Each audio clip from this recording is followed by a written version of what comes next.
Hello, and welcome to Bottleship with our friends the Jifflings. If you enjoy the show, please leave a review and share the podcast with your friends. And you can email us at thejifflings@gmail.com. And stay tuned to the end of the show when the Jifflings will read out some of your reviews. And now it's time for today's episode, The Explorer's Compass. In your world, things are important. But what about the things that aren't important anymore? Well, sometimes those things end up here, in the magical land of Dilstonia, where little creatures called the Jifflings live on their little Jiffling ship. They find these things that we throw away and fish them out of their sea so they can recycle them and put them to good use once again. And here they are now, ready to work. Eccentric young pumpkin. Ooh, I'm ever so excited. The Hedge, who was a very lazy Jiffling. Like, hey man, is it time for bed yet? Miss Katie, who loves fixing things and dressing up. Sometimes I like both together. Albert, the ship's gardener. Hey, who's been into me cabbage patch like? And Friedeline, a very sensible Jiffling who looks after everybody on the ship. Yeah, that is correct. Oh, Today on the ship, the Jifflings are all wearing their best swimming costumes because they are going snorkeling. Snorkeling is where you put on special goggles with a little breathing tube and you look down into the sea at all the wonderful creatures swimming around.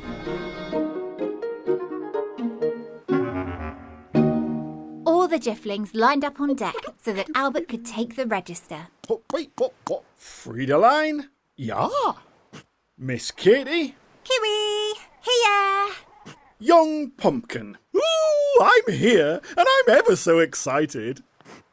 And Hedge. Hedge? Slowly, the Hedge jumbled out from the bedroom. Like, hey, man. Right, now today is very exciting, Jiffs, but we all need to be safe. So, does everybody have their little Jifflin sea whistle to blow on if you get lost? Oh. Well, that sound nearly blew Albert's snorkel right off his head. But he smiled, Hey. because now he knew everyone was present and correct. So, the Jiffs all jambled over to the side of the ship and carefully climbed down into the sea. Well, some of them were careful. Whee! Oh, sorry, Friedeline. Friedeline. Ha, that is okay. In the sea, we all get a little splish-splashed. Then, with all the Jiffs bobbing about in the nice calm ocean, Albert addressed them once more. Now, we've stopped our ship here because this is where our good friends, the yellowy speckled magic sea turtles live. And if we pop our little heads under the water, we can all wave hello. Whoa. But remember, don't swim off too far. Always stay where we can see each other. Like, yeah, man. But now, it's turtle time. Hedge dived under so quickly, the other Jiffs barely had time to pull down their snorkels. Everyone followed though, and soon they were all waving happily to their friends the sea turtles. But after a while, they realised that what they couldn't see anymore was Hedge. Quickly, they all swam up to the surface. Oh, Hedge man! Hedge! He isn't lost, is he? I'm a bit worried. No, Miss Katie. I am sure he will be okay. But actually, Friedeline was a tad worried too. Until Hedge's little face popped up quite far from the ship. Like, totally hey. He swam back without a care in Dilstonia. But as he got closer, he noticed the other Jiffs were not happy. Hedge, you must not just wander off. You must tell people where you are going. Oh, Goodness me, Jiffs, what a time for an object. Everyone hauled themselves back on deck because they knew that sound meant something had been lost or thrown away on Earth and was caught in their net. Time to all heave it in together.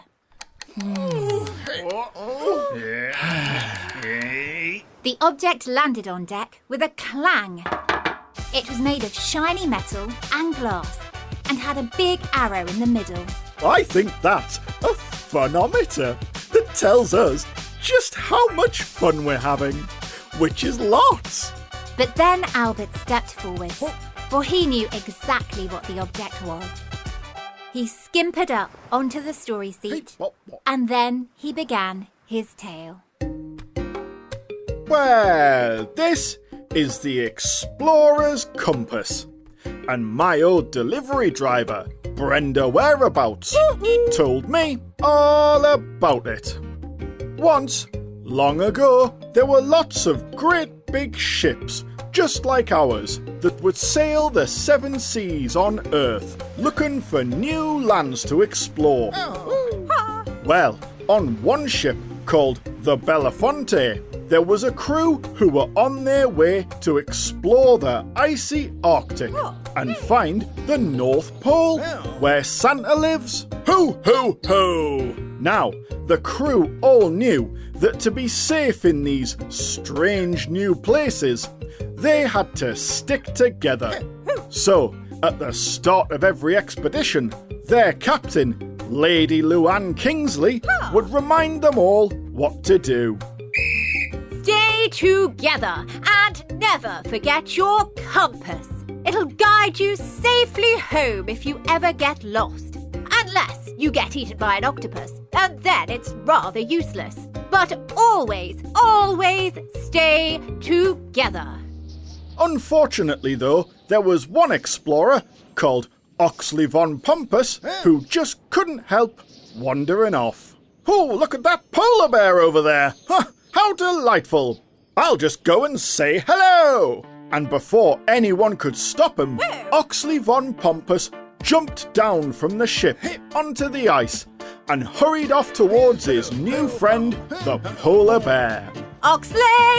Oxley von Pompous! Where do you think you're going? Pompous! Not to worry! Cried Oxley, disappearing over an iceberg. I've got my special explorer's compass with me. I'll easily find my way home. But as Oxley got closer to the polar bear, the bear got scared because he'd never seen a Von Pompous before. So he turned around and ran away across the ice. Wait! Where do you think you're going, bear? Come back! I'm only here to discover you. Then, instead of waiting for his other explorer friends, Oxley ran off after the polar bear at top speed. Well, he ran and ran, but pretty soon the bear had disappeared over the horizon. Then Oxley von Pompous stopped to catch his breath. Oh, gosh, these bears do run rather quickly. Well, I suppose I better go back to the ship now. Then Oxley looked around and realised he was a little bit lost. Oh, never mind. I'll just use my special explorer's compass to find my way home. Ha! But when Oxley reached into his bag, he couldn't find his compass. Oh dear, it appears my compass is lost, like me. Huh. It must have dropped out when I was chasing after Mr. Bear at top speed. This is a problem. Then, as Oxley von Pompous looked around, not really knowing what to do, he realised that actually it was very important to wait and always tell other people where he was going, and never to just run off without telling anyone. Like, what happened to the Von Pompous dude, man? Was he eaten by an octopus? Well, no. But Captain Lady Luann Kingsley had to come and rescue him, and she wasn't best pleased about that. No, I wasn't. And now the compass is here. Indeed, Friedeline. So how could you use it today? Well, it's very shiny. Maybe it could be a pretend sun. Well, maybe. But then Hedge stepped forwards. It is shiny, Miss Katie. So why don't we use it as an underwater light that we can hang from the bottom of the boat? So when we're snorkeling, we'll always know to keep it in sight and not swim too far away. Oh, that's a wonderful idea, Hedge. So Miss Katie got out her tools and fixed the chain to the compass so they could dangle it in the water, and it reflected the sunshine to make a fantastic light, which kept them safe and even helped them to see more creatures in the water. Yeah. And then, after a fun day's snorkeling, everyone felt rather tired. So they had a lovely supper of sea spaghetti, and then it was time for bed. Good night, young pumpkin. Good night. Good night, Albert. Hey, I'll see you in the morning, like. Good night, Friedeline. And it is a good night. Yeah. Good night, Miss Katie. Night-night. Good night, Hedge. Hedge? Oh, I think the hedge is asleep already. And goodbye to you too, wherever you are. Maybe next time you see a thing that you might throw away, you'll stop and see if you can use it again, just like our friends the Jifflings. And maybe the thing you use again will have a story to tell too. Goodbye. Thank you for listening to Bottleship. For all the parents listening, if you'd like to, you can donate to the show at patreon.com/Bottleship. And as a thank you, we'll send your child a personalised audio message from the Jifflings. And for all the children listening, if you enjoyed the show, please leave a review and share the podcast with your friends. We've had some lovely reviews this week, haven't we, Jifflings? Aye, like this one from Rosso in Italy. It says, I really love listening to your hilarious podcast. Good morning or buongiorno from Bologna, Italy. From Rosso. Woo! Thank you very much, Rosso. That is a very nice review. Yeah. And we have had this review too, from the USA.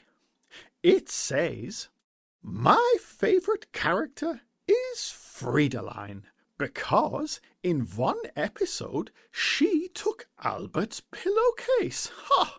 It is true. I hope you do a story with a turtle's tambourine.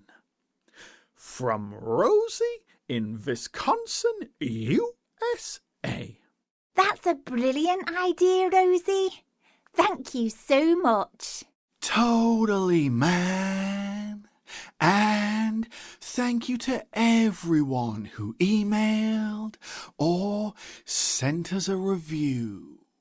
We really do love to hear from everybody. That's right. And if you'd like to send us an email, please send it to thejifflings@gmail.com. Also, if you like listening to stories, why not check out our sister podcast, Storytime, for children of all ages. Thanks again, and we'll bring you more exciting adventures with our friends the Jifflings very soon. Goodbye.